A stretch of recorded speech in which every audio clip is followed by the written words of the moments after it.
డబ్బు, అనారోగ్యం, ఉద్యోగం, వ్యాపారం అప్పులతో బాధపడుతున్నారా? వెంటనే జేకేఆర్ గురువు గారికి కాల్ చేసి అపాయింట్మెంట్ తీసుకోండి.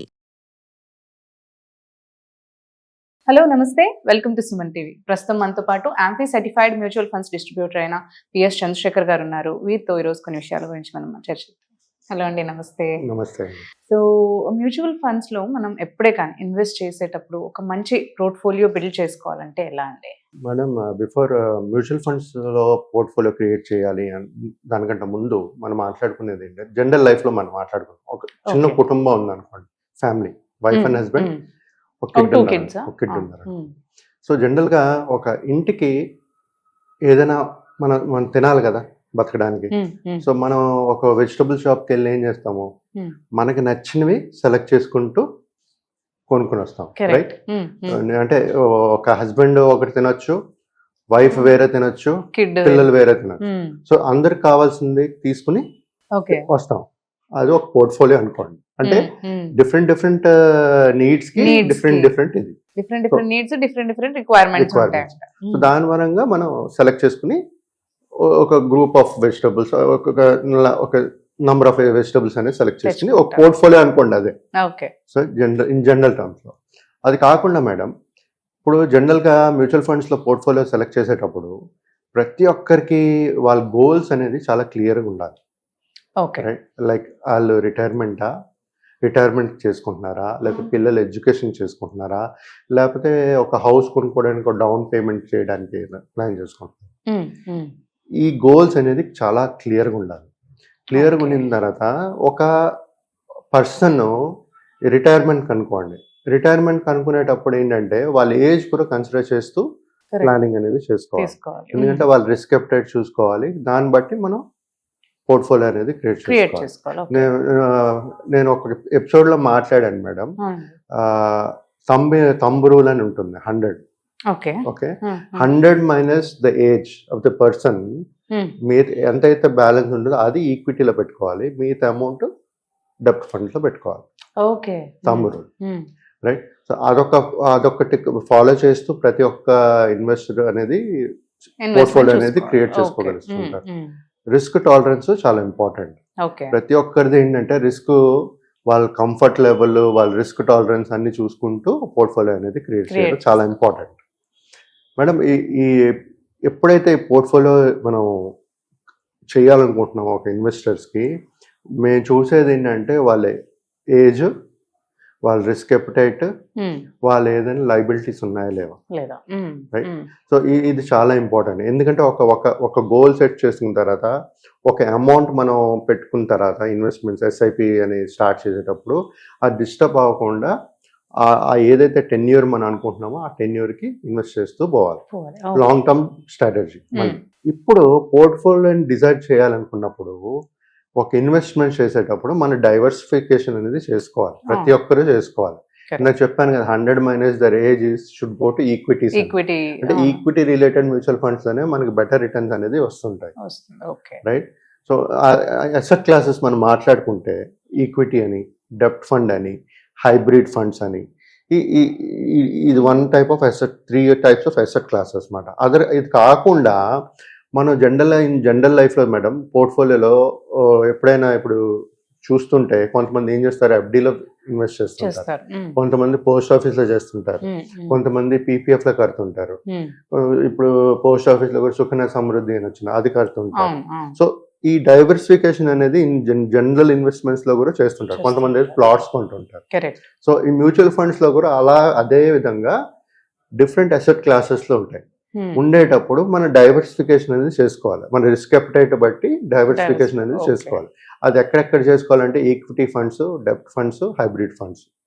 ఇది కాకుండా కమోడిటీస్ కూడా చేసుకోవచ్చు మనం. కమోడిటీస్ అంటే గోల్డ్, సిల్వర్, ఇలాంటి అసెట్ క్లాసెస్ లో కూడా చేసుకోవచ్చు మేడం. ఈ మ్యూచువల్ ఫండ్స్ లో మనం కంపేర్ చేసుకుంటే ఎప్పుడైనా మన పోర్ట్ఫోలియో క్రియేట్ చేసేటప్పుడు 60 జనరల్ రూల్, 60-30-10. 60 ఏమో ఈక్విటీస్, 30 ఏమో డెబ్ట్, 10 ఏమో గోల్డ్. సో డైవర్సిఫికేషన్ చేసుకుంటారు. బట్ ఇంకోటి నేనేం చెప్పాను, ఏజ్ బట్టి కూడా, రిస్క్ అప్టైట్ బట్టి కూడా దీన్ని బట్టి చేసుకోవాలి.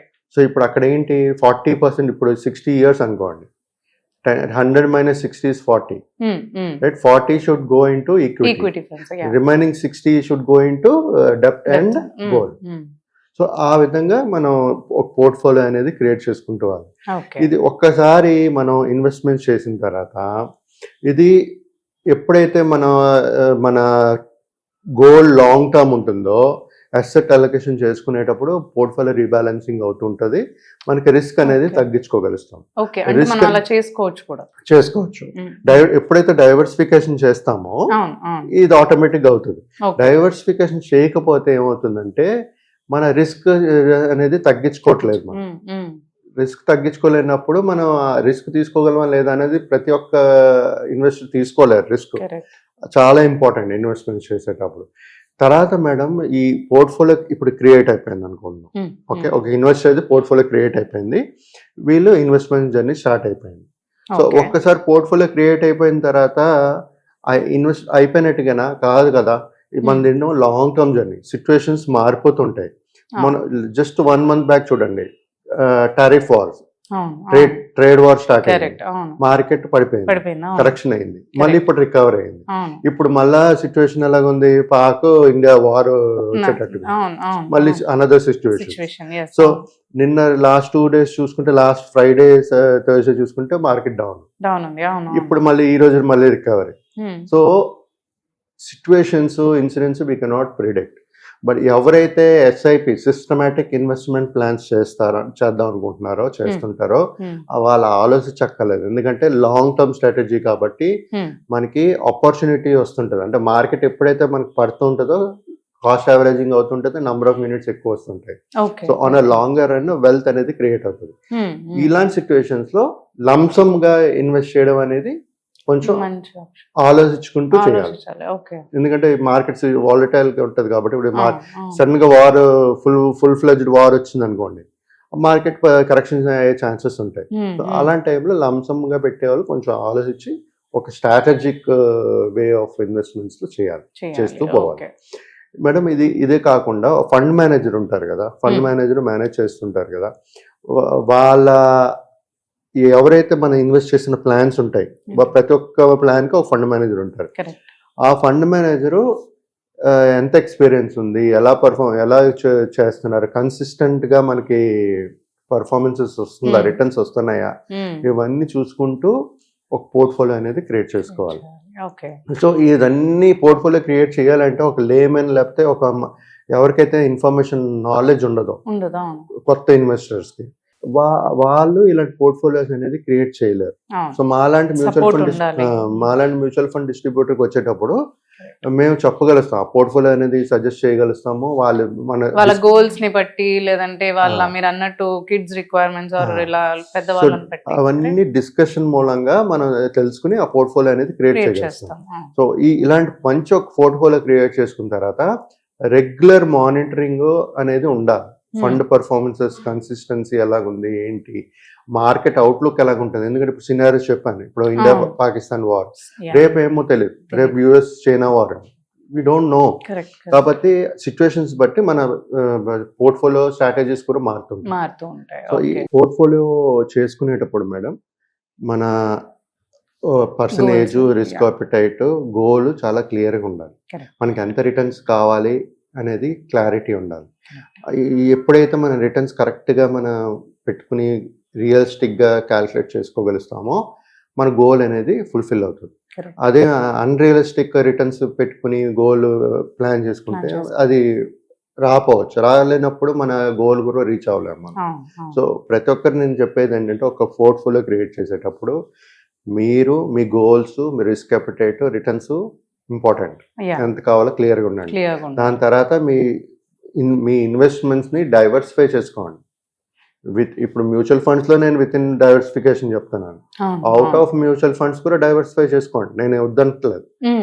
కొంత మ్యూచువల్ ఫండ్స్ లో పెట్టుకోండి, కొంత ప్లాట్ ఎలాగో కొంటారు.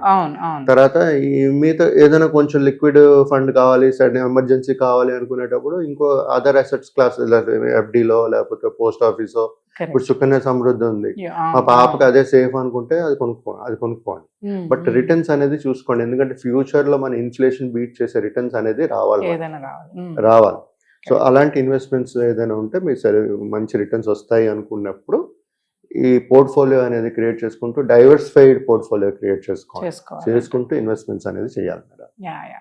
ఓకే అండి, thank you so much. Thank you madam.